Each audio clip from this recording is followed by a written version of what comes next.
नमः शिवाय। श्री शिव महापुराण रुद्र संहिता पार्वती खंड अध्याय 116।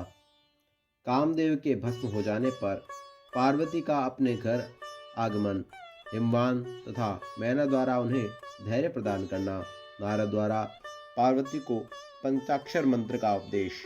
नारद जी बोले, हे विधे, हे तात, हे महाप्राज्ञ, हे विष्णु शिष्य, हे त्रिलोककर्ता, आपने महात्मा शंकर की यह विलक्षण कथा सुनाई।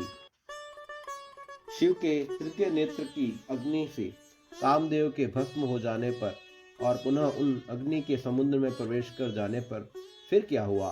तदंतर हिमालय पुत्री पार्वती देवी ने क्या किया और वे अपने दोनों सखियों के साथ कहाँ गई? हे दयानिधे, अब आप इसे बताइए। ब्रह्मा जी बोले, हे तात, हे महाप्राज्ञ, अब आप महान लीला करने वाले मेरे स्वामी चंद्रशेखर के चरित्र को आदर पूर्वक सुनिए। भगवान शंकर के नेत्र से उत्पन्न हुई अग्नि ने जब कामदेव को जला दिया, तब महान अद्भुत महाशब्द प्रकट हुआ, जिससे आकाश पूर्ण रूप से गूंज उठा। उस महान शब्द के साथ ही कामदेव को दग्ध करता हुआ देखकर भलीभांति वह व्याकुल हुई पार्वती अपनी दोनों सखियों के साथ अपने घर चली गई। उस शब्द से परिवार सहित हिमवान बड़े आश्चर्य में पड़ गए और वहां गई हुई अपनी पुत्री का स्मरण करके उन्हें बड़ा क्लेश हुआ। इतने में ही पार्वती भी आ गई। वे शंभू की विरह से रो रही थी। अपनी पुत्री को अत्यंत विहल देखकर शैलराज हिमवान को बड़ा शोक हुआ और वे शीघ्र ही उनके पास पहुँचे। वे हाथ से उनकी दोनों आंखों को पोंछकर बोले, हे शिवे, डरो मत, रो मत, ऐसा कहकर उन्हें पकड़ लिया। इसके बाद पर्वतराज हिमवान ने अत्यंत विहल हुई पुत्री पार्वती को शीघ्र ही गोद में उठा लिया और वे उन्हें सांत्वना देते हुए अपने घर ले आए। कामदेव का दाह करके महादेव जी के अंतर्ध्यान हो जाने पर उनके विरह से पार्वती अत्यंत व्याकुल हो गई और उन्हें कहीं भी शांति नहीं मिल पा रही थी। पिता के घर आकर जब वे अपनी माता से मिली, उस समय पार्वती ने अपना नया जन्म हुआ माना। वे अपने रूप की निंदा करने लगी और कहने लगी, हाय, मैं मारी गई। सखियों के समझाने पर भी वे गिरजा कुमारी कुछ समझ नहीं पा रही थी। वे सोते जागते, खाते पीते, नहाते धोते, चलते फिरते और सखियों के बीच में बैठते समय किंचित मात्र भी सुख का अनुभव नहीं कर रही थी। मेरे स्वरूप, जन्म तथा कर्म को धिक्कार है, ऐसा कहती हुए सदा महादेव जी की प्रत्येक चेष्टा का चिंतन करती ही रहती थी। इस प्रकार वे पार्वती भगवान शिव के विरह से मन ही मन अत्यंत क्लेश का अनुभव करती और किंचित मात्र भी सुखी नहीं हो पाती थी। वे सदा शिव शिव कहा करती थी। पिता के घर में रहकर वे भी चित्त से पिनाक पाणी भगवान शंकर के पास पहुंची रहती थी। हे तात, शिवा शोकमग्न हो बारंबार मूर्छित हो जाती थी।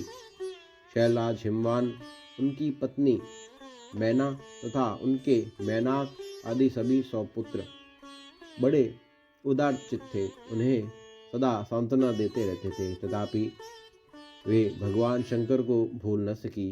वे बुद्धिमान देवर्षि तदंतर एक दिन इंद्र की प्रेरणा से इच्छानुसार घूमते हुए आप हिमवान पर्वत पर पहुँचे।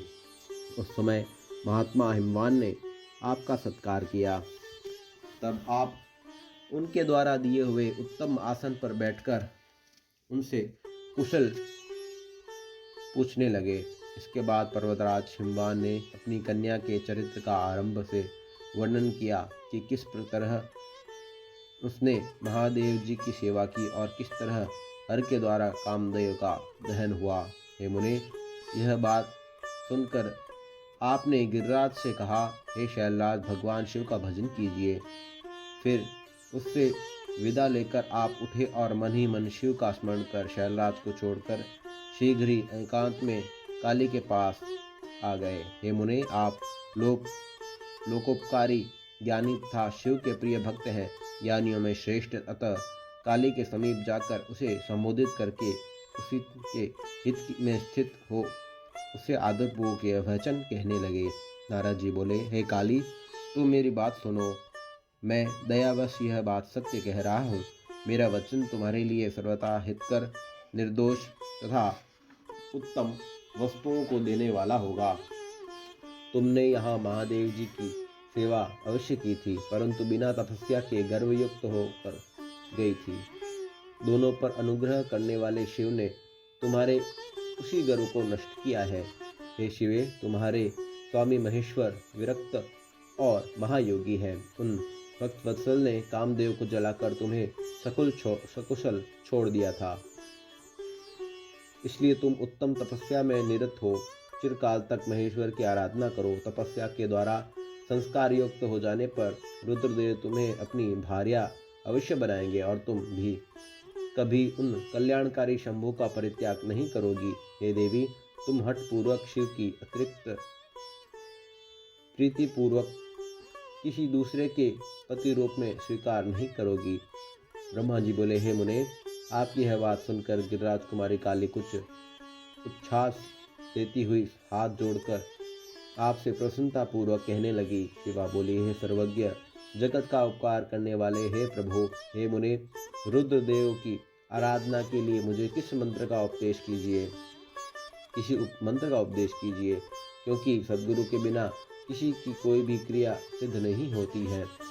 ऐसा मैंने सुन रखा है और यही सनातन श्रुति भी कहती है। ब्रह्मा जी बोले, हे नारद, पार्वती का यह वचन सुनकर आप मुनिश्रेष्ठ ने पंचाक्षर मंत्र नमः शिवाय का उन्हें विधि पूर्वक उपदेश किया। और हे मुने, मंत्रराज में श्रद्धा उत्पन्न करने हेतु आपने सब उसका अधिक प्रभाव बताया। हे मुने, आपने उनसे यह वचन कहा। नारद जी बोले, हे देवी, इस मंत्र के अत्यंत अद्भुत प्रभाव को सुने, जिससे सुनने मात्र से शंकर परम प्रसन्न हो जाते हैं। यह मंत्र राज सब मंत्रों का राजा, मनोवांछित फल प्रदान करने वाला, शंकर को बहुत ही प्रिय तथा साधक को भोग और मोक्ष देने वाला है। यह सौभाग्यशालिनी, इसका विधि पूर्वक जप करने से तुम्हारे द्वारा आराधित हुए भगवान शिव अवश्य और शीघ्र ही तुम्हारी आंखों के सामने प्रकट हो जाएंगे। हे शिवे, नियमों में तत्पर रहकर उनके स्वरूप का चिंतन करती हुई तुम पंचाक्षर मंत्र जप करो। इसे शिव शीघ्र ही संतुष्ट होंगे। हे साध्वी, तुम इस प्रकार तपस्या करो, क्योंकि तपस्या के प्रभाव से महेश्वर तुम्हारे वश में हो सकते हैं। तपस्या से ही सबको मनोकूल फल की प्राप्ति होती है, अन्यथा नहीं। ब्रह्मा जी बोले, हे नारद, काली से इस प्रकार कहकर भगवान शिव के प्रिय भक्त, इच्छानुसार विचरण करने वाले तथा देवताओं के हित में तत्पर रहने वाले, आपने स्वर्गलोक को प्रस्थान किया। हे नारद, तब आपकी बात को सुनकर पार्वती बहुत प्रसन्न हुई, क्योंकि उन्हें परम उत्तम पंचाक्षर मंत्र राज की प्राप्ति हो गई थी। ओम नमः शिवाय। श्री शिव महापुराण रुद्र संहिता पार्वती खंड अध्याय 116 संपूर्ण हुआ।